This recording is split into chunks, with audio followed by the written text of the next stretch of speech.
Nakakamiss din, kasi di ba parang especially when there are big events, a lot of things happening in the country, and sometimes you feel, uy, parang dapat andyan ka.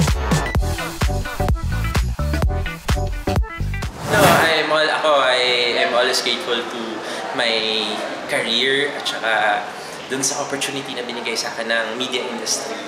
And it allowed me to broaden my network, be able to meet people, ganyan. So if there's an opportunity na to be able to do documentaries ulit, yung mga compelling stories, why not? So, yun.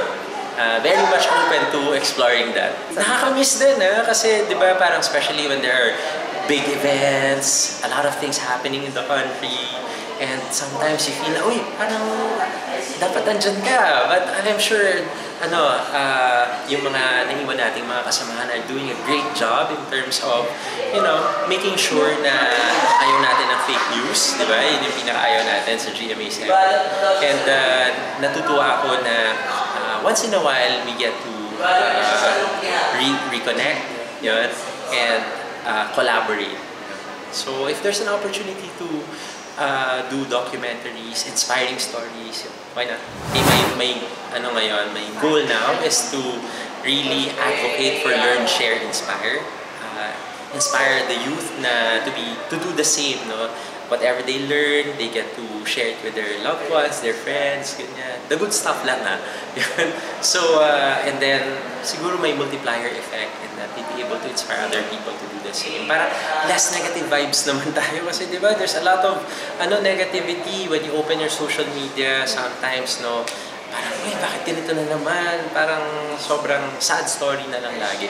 So, I think it's also high time, no, that we look for something new that will inspire us, that will educate us, and that we learn from, whatever platform yung available sa atin.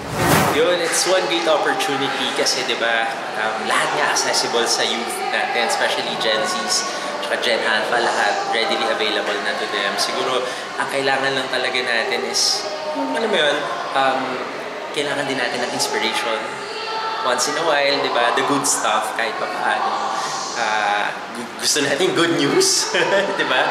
And I think this is a blessing more than anything kasi to be given that opportunity to inspire people and especially the youth, who are the future leaders naman talaga of our society. So I'm grateful and blessed to be given this opportunity with SM, and of course AirAsia allowing me to be doing this.